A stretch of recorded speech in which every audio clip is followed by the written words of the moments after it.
Haduh, dasar wanita tolol. Hanya dengan beberapa lembar foto saja ia sudah bisa ditipu. Kalau 1 hari 10 juta, 7 hari 70 juta. 1 bulan 210 juta. Wah, aku bisa dapat uang segini banyak. Kalau aku pura-pura bagiin makanan setiap hari. Aku alasin aja biar keluarga menjadi adem, tenang, dan tentram dengan sedekah-sedekah abal-abal ini. Gumamnya lalu menjentikan jari. Eliza lalu mulai kembali menyalakan mobilnya berkendara menuju ke salah satu mall. Ia ingin menikmati hasil kerja kerasnya. Aku akan jajan sedikit aja dan menyisakan banyak. 10 juta ini uang yang sangat banyak dan lumayan. Ucap Eliza masuk ke dalam sebuah mall dan langsung menuju ke lantai 5, tempat di mana ia biasa menikmati makanan mahal. Eliza memanggil pelayan, memesan beberapa makanan karena tubuhnya sudah kelelahan. Selain karena adegan-adegan panas yang ia lakukan bersama Arjuna, adegan-adegan kebohongan juga menguras tenaga dan energinya. Eliza menikmati santapannya, tak menyangka kalau ada beberapa orang yang mengenalinya. Loh, bukannya itu Nyonya Eliza? Ya. Atun dan Hasanah yang kebetulan berada di mall itu bersama Khalid untuk membeli beberapa buah-buahan yang sudah habis di dalam kulkas. Atun dan Hasanah ingin memberitahukan Khalid. Sejurus kemudian, Eliza tampak kebingungan dan belingsatan ketika mengetahui bahwa Atun dan Hasanah berdiri di ujung tangga eskalator. Bergegas Eliza mengambil jalan dari pintu belakang dan bersembunyi di dalam kamar mandi. Aduh, sial banget. Kenapa sih? Atun sama Hasanah bisa ada di sini. Oh iya, aku lupa mall ini kan tempat Mas Khalid biasa beli buah-buahan untuk Mama. Bodohnya aku. Ucap Eliza menepuk-nepuk keningnya. Atun, Hasanah, ayo pulang. Tuan, tadi kayaknya ada Nyonya Eliza.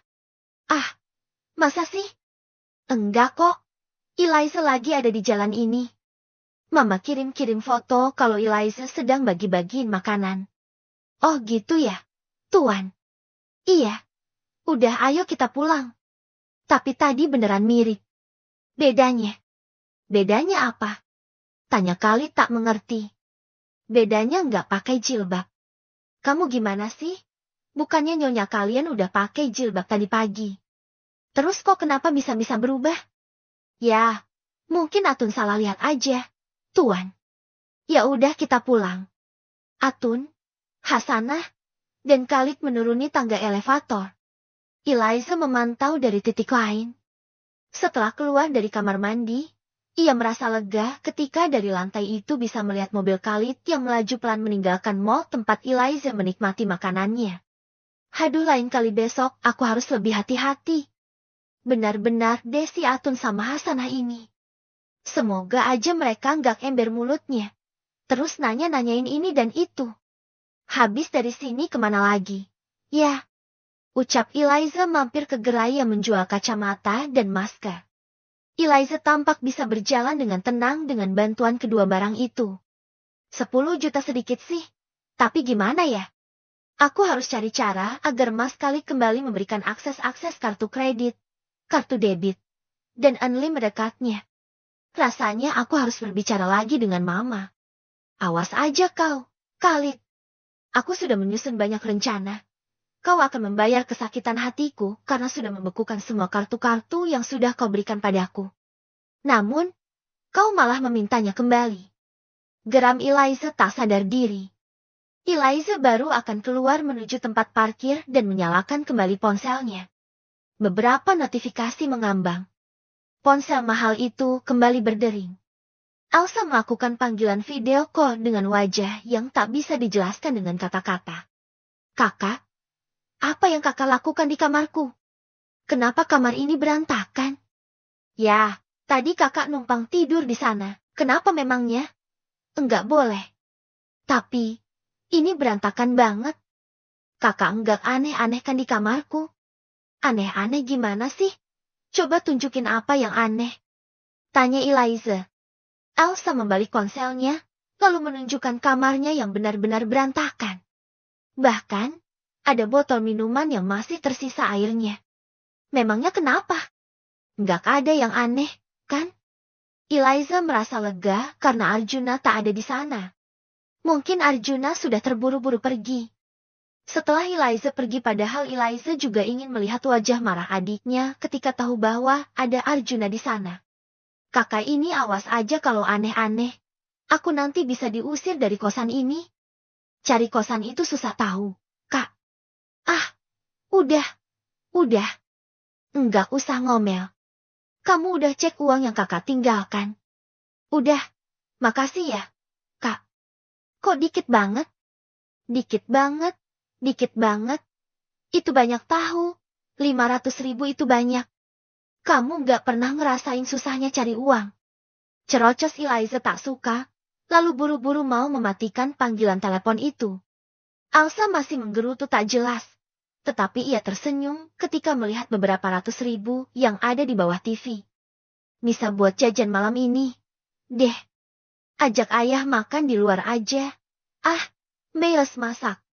Ucap Elsa masuk ke dalam kamar mandi, membersihkan tubuhnya setelah lelah seharian berada di kampus. Elsa memilih pakaian sebuah kaos longgar dan celana pendek, lalu membubuhkan bedak dan parfum. Kayaknya posisi botol parfumnya nggak kayak gini, deh. Kakak pasti pakai parfum aku. Kenapa sih? Ucapnya dalam hati. Apa itu? Kayaknya pakaian yang dititipkan kakak. Elsa duduk berjongkok, memeriksa kardus, kantong-kantong dan beberapa paper bag. Pakaian kakak wangi-wangi, bagus-bagus, dan sangat mahal. Tapi dia bilang tadi titip di sini. Aku kan belum izinnya buat. Aku telepon aja lah. Elsa kembali menghubungi Eliza. Menunggu cukup lama, lalu terdengar senang. Ada apa lagi sih, deh? Kak, boleh nggak pakaian-pakaian yang kakak titipin ini aku pakai? Ya bolehlah. Masa ya nggak boleh? Beneran nih, Kak? Beneran? Serius nggak apa-apa? Tapi, jangan kamu kasihin orang ya. Kakak, cuma titip sebentar aja. Ya. Enggak kok. Aku mau pakai sendiri. Oh ya, Kak. Aku boleh pakai apa aja? Kan tanpa terkecuali. Iya, semuanya boleh kamu pakai. Tapi yang seksi-seksi jangan dipakai ke kampus ya. Bisa-bisa nanti mata cowok-cowok nggak kedip lihat tubuh kamu yang semelehai dan bening itu. Iyalah. Aku juga tahu kalau itu mah, Kak. Aku paling pakainya di kamar aja. Pintu aku kunci gitu. Deh. Kakak jangan khawatir. Ya. Adik kakak ini pandai menjaga diri kok. Iya. Awas aja kalau kamu macam-macam. Ucap Eliza mengancam. Aku ini adik yang nurut dan baik. Kok? Kakak jangan khawatir. Gimana nggak khawatir? Kamu itu anak perempuan dan kakak bertanggung jawab atas kehidupan kamu. Iya, kakakku yang bawel. Udah aku mau pilih-pilih dulu. Hati-hati pakainya. Semua baju mahal. Habis dipakai di laundry aja, jangan kamu cuci pakai cairan pencuci piring. Elsa tergelak. Kakak ada-ada aja. Sih. Aku matiin ya. Bye. Elsa memeriksa beberapa pakaian yang dititipkan Eliza dalam sebuah paper bag wangi. Mengeluarkan sangat pelan dan hati-hati sambil sesekali membawi aroma parfum dan aroma tubuh Eliza yang melekat di sana. Gila wangi orang kaya banget. Kapan ya aku bisa kaya Kak Eliza? Gumam Elsa takjub memandang beberapa potong pakaian yang sudah dijajarkan rapi di atas tempat tidurnya yang masih berantakan. Sebuah atasan mini berwarna hitam tampak menarik perhatian Elsa. Ia mulai meraba dan mencobanya. Kayaknya ini seksi banget. Aku nggak pernah pakai pakaian seksi ini. Tapi nggak apa-apa deh. Coba aku pakai. Elsa membuka kaos longgarnya, lalu mengenakan atasan berwarna hitam yang tampak mengekspos bagian dua bukit kembarnya. Elsa memutar tubuhnya beberapa kali, lalu berkacak pinggang. Ternyata aku cantik juga. Ucapnya penuh percaya diri, lalu kembali mengambil parfum sensual yang ia pesan dari online. Nah, begini baru cocok. Coba rambutnya dikuncir tinggi biar kelihatan leher jenjangnya. Ucap Elsa kembali memuji dirinya. Celananya terlalu panjang enggak? Sih, coba agak pendekkan dikit pasti lebih seksi. Lagian tubuh aku juga putih dan bersih. Enggak ada bopeng-bopengnya sama sekali. Uang yang kakak kasihkan buat aku perawatan. Lagian kakak nggak tahu kalau aku dapat beasiswa full. Aku bilangnya aku butuh uang sekolah ini itu dan kakak terus-terusan saja menenggelontorkan uangnya tanpa bertanya dan meminta bukti-bukti. Aku benar-benar gadis yang pandai, bukan? Ucapnya terkekeh dan merasa geli sendiri. Sempurna. Aku yakin sekali dengan pakaian seperti ini, Ayang akan semakin kelepek-kelepek. Elsa berjalan keluar mengintip sejenak ke arah koridor panjang yang lengang. Tak ada orang-orang yang lewat karena sore itu beberapa orang masih berada di luar kos-kosan. Tok tok tok. Elsa mengetuk sebuah kamar di paling ujung beberapa kali tak terdengar. Kesal menunggu, Elsa mengetik sebuah pesan untuk seseorang. Hai, Ayang. Aku ada di depan pintu. Aku mau kasih kejutan. Buka, dung. Seorang cowok dengan rambut yang masih basah bergegas berjalan menuju ke pintu depan. Membuka pintu, lalu memberikan sebuah senyum yang paling sempurna menurut versi terbaiknya. Cowok itu lalu menarik Elsa ke dalam pelukannya dan mencumbuinya berulang kali. Cunaah, udah, dung. Aku kan baru mandi. Nanti keringetan lagi. Dih. Ucap Elsa pura-pura merajuk. Aku nggak bisa berhenti. Sayang. Kamu itu ngapain pakai pakaian seksi seperti itu? Kamu sengaja, kan? Mau godain aku. Kamu nggak tahu. Dedek aku bangun tiap kamu deket-deket sama aku. Ih, kamu nakal. Yuna. Tapi, kamu suka, kan? Tanya Arjuna mendekat dan melumat bibir mungil itu hingga terdengar lenguhan dan rintihan yang melenakan. Ketika dalam perjalanan menuju pulang ke rumah, Eliza sempat melihat beberapa butik yang menjual pakaian syari berjajar hampir di sepanjang jalan. Tiba-tiba ide melintas di otaknya. Kayaknya ada sebuah ide brilian yang melintas. Gumamnya sambil menepikan mobilnya sejenak. Eliza lalu masuk ke dalam sebuah butik yang cukup ramai. Karena mengenakan pakaian ketat, tentu saja menjadi pemandangan yang membuat orang-orang berbisik-bisik. Padahal beberapa di antara mereka mengenakan kerudung panjang dan pakaian yang lebar. Kenapa? Memangnya wanita yang berpakaian ketat dan seksi tidak boleh masuk ke dalam butik ini? Saya punya ibu. Saya ingin membelikannya baju. Memangnya salah? Beberapa ibu-ibu yang nampak sudah berusia lanjut menyingkir. Eliza melepas kacamatanya dan menyelipkannya di antara kaos ketat.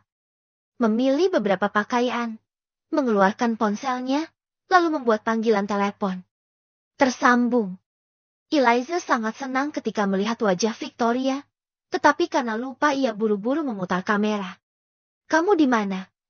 Liz. Tanya Victoria di hadapan layar ponselnya. Terpampang beraneka macam gantungan pakaian-pakaian syari berwarna gelap. Eliza bergeser sedikit. Pakaian-pakaian syari berwarna pastel tampak memanjakan mata. Mama, Eliza lagi ada di butik pakaian muslimah. Boleh nggak kalau Eliza beli beberapa? Masya Allah, tentu saja boleh, sayang. Eliza juga pengen beliin beberapa buat mama, tapi Eliza lupa. Lupa apa? Nah, tanya Victoria terdengar cemas dari seberang sana. Iya, Eliza lupa kalau ternyata Mas Khalid sudah tarik semua kartu ATM dan uang-uang Eliza nih cuma tinggal ATM bank daerah aja. Padahal Eliza sudah masuk ke butik, saldonya kosong gak pernah diisi lagi. Tadi sih, Eliza bawa uang 3 juta, tapi Eliza masukin ke dalam amplop-amplop nasi kotak. Terangnya menahan tawa. Victoria merenung, lalu tersenyum. Ya udah kalau memang kamu pengen beli. Kirimin nomor rekening kamu nanti biar mama kirim uang. 15 juta cukup enggak? Cukup sih, Ma, kayaknya. Tapi, kalau misalnya uang mama nggak cukup paling kita beli beberapa aja ya. Ma, Eliza pengen couple-in baju muslimah sama mama. Boleh, kan? Tanya Eliza dengan suara lemah lembut yang dimanja-manjakan. Ia hampir saja berteriak kesenangan saat notifikasi ponselnya berbunyi. Sejumlah uang sudah ditransfer ke rekening bank daerahnya. Eliza membeli beberapa pakaian yang sedang diskon sehingga ia tak harus menghabiskan 15 juta rupiah. Pergi ke kasir, lalu membayar. Totalnya ke 2.800.000. Ini pakai kartu ini bisa enggak? Bisa. Mbak, tunggu sebentar ya. Kalau misalnya, Mbak Jetty member bisa dapat potongan-potongan lainnya. Yang benar kamu. Biasanya member-member seperti itu cuma akal-akalan butik aja. Beneran? Mbak, serius. Ucap seorang pelayan yang mengenakan kerudung berwarna hitam. Eliza membuat kartu member dan membayar rupiah 50.000. Setelahnya ia melenggang dengan senang masuk ke dalam mobil mewahnya. Lalu nampak memikirkan sesuatu. Aku minta mama buat bikinin butik pakaian muslimah aja kali. Ya. Barangkali mama mau kasih modal. Setelahnya aku bisa ambil alih. Ya lumayanlah kalau misalnya butiknya sudah terkenal. Aku pasti akan mendapatkan penghasilnya yang banyak. Apalagi mama punya kolega-kolega dan kenalan-kenalan orang-orang yang kaya raya. Gumam Eliza senang. Eliza meletakkan paper bag dari butik muslimah itu ke bangku sebelah, lalu memutar kemudi. Menyalakan musik yang ia sukai. Untung banyak hari ini. Ucap Eliza senang. Eliza mampir ke sebuah gerai makanan yang sedang hits. Memesan beberapa kotak donat untuk anak-anaknya juga untuk semua orang yang di rumahnya. Eliza berhenti sejenak di beberapa meter di dekat rumahnya. Mencari-cari dengan tangan kanannya pakaian yang ia lemparkan karena merasa gerah. Sialan banget. Di mana sih pakaian panjang itu? Eliza membalikkan tubuhnya. Mencari-cari. Wajahnya tampak terlihat puas dan lega ketika mendapati pakaian itu. Buru-buru Eliza mengenakannya, tetapi nyawanya seolah terlempar jauh saat melihat sorot mobil milik Khalid yang tiba-tiba saja berada di depan mobilnya. Oh, tidak, tidak. Cepatlah, cepat. Ucapnya menyemangati diri sendiri. Eliza benar-benar terkejut ketika Khalid sudah berada di depan kaca mobilnya sambil mengetukkan jari jemari yang perlahan. Tok tok tok. Mas Khalid. Ucap Eliza sambil merapikan kerudungnya. Semuanya terlihat sempurna. Eliza, kamu ngapain berhenti di sini? Enggak. Mas, aku tadi lagi periksa apakah ada barang-barang yang tertinggal sebelum tiba di rumah. Oh, begitu. Mas pikir mobil kamu kenapa? Ya udah masuk. Jangan lama-lama di sini nanti kena begal. Mas aneh-aneh aja. Masa di komplek perumahan seperti ini ada begal? Sih. Eliza menarik nafas lega, lalu memperhatikan hijab yang dipakai secara dadakan dari kaca dashboard. Mobil Khalid masuk terlebih dahulu. Kemudian mobil Eliza. Eliza tampak berlari kecil-kecil menuju ke lantai kedua. Wanita itu tak sabar menunjukkan beberapa barang yang sudah ia bawa kepada ibu mertuanya dan juga anak-anaknya. Mama, coba lihat ini. Eliza belikan beberapa pakaian muslimah yang bisa kita pakai couple. Masya Allah, bagus sekali. Eliza. Mama suka enggak? Suka dong. Masa mama enggak suka sama barang pemberian menantu mama? Tapi kan, ini uang mama. Ucap Eliza pura-pura memasang wajah sedih. Khalid sungguh mual melihatnya. Mah, Eliza ada ide deh. Ide apa? Sayang. TKP nanti aja deh, ngomongnya. Soalnya ada Mas Khalid di sini, takutnya Mas Khalid malah nggak kasih izin. Ucap Eliza melengos, lalu memberikan beberapa kotak-kotak makanan kepada Cinta, Axel, dan Axel. Wah, Mama beliin kami donat? Ya. Iya, sayang. Mama kan tahu banget kesukaan kalian. Atun dan Hasanah mengajak anak-anak untuk pindah ke kamar mereka karena hari sudah berangsur malam. Cinta kembali ke pavilion bersama Humairah. Tersisa Victory dan Suster Suci saja di kamar itu. Khalid, ingat pesan Mama.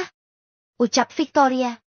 Pria berperawakan tinggi besar dengan tubuh yang atletis itu mengangguk. Mencium pipi Victoria kanan dan kiri, lalu keningnya. Iya, Ma, insya Allah. Ucap Khalid lemah. Ia merasa tak berdaya atas permintaan wanita yang sudah melahirkannya itu. Di dalam kamarnya, Khalid tampak menghela napas melihat penampilan Eliza. Kenapa? Mas, wajah kamu kok murung seperti itu? Kamu nggak suka ya istri kamu ini berubah menjadi lebih baik? Tanya Eliza menatap tajam mata Khalid. Khalid tampak kebingungan. Lagi-lagi menghela napas melepas sesak di dadanya. Enggak kok. Cantik. Asal hatinya benar-benar cantik. Ucap Khalid membuang wajah, lalu memandang ke arah balkon. Gorden mewah tampak meliuk tertiup angin malam. Sejuk. Dingin. Walaupun tak bisa menyejukkan hati Khalid yang gundah gulana. Eliza lalu melepaskan pakaian yang semenjak tadi membuatnya merasa gerah. Masuk ke dalam walk-in closetnya dan memilih sebuah pakaian tidur dari sutra yang mengekspos beberapa bentuk tubuhnya. Entah kenapa Khalid tak tergoda. Karena ketika Eliza berpakaian seperti itu, Khalid mengingat begitu banyak dosa-dosa yang sudah dilakukan Eliza padanya. Mas, aku boleh tanya sesuatu enggak? Tanya aja. Memangnya sejak kapan kamu harus minta izin sama Mas? Ucap Khalid masih tak mengalihkan pandangannya ke arah langit malam yang gemerlap. Sebenarnya kamu kenapa dingin seperti itu sama aku? Sekarang Mas yang balik bertanya. Apa kurangnya Mas sampai kamu sedemikian rupa? Eliza. Mas nggak ada kekurangan. Bahkan terlalu sempurna makanya aku bosan. Oh, begitu. Jadi hanya karena bosan kamu memperlakukan Mas semena-mena. Selingkuh dan mengganti kedudukan Mas dengan pria-pria yang lain. Aku nggak mengganti kedudukan Mas dengan pria-pria yang lain. Aku hanya bersenang-senang. Eliza, kau benar-benar bukan manusia. Andai saja Mama tidak dalam keadaan sakit seperti itu, aku sudah pasti akan. Akan apa, Mas? Aku nggak takut sih. Silakan aja kalau Mas mau bercerai. Tapi jangan salahkan aku jika penyakit jantung Mama kumat lagi. Ucap Eliza mengancam. Bersambung.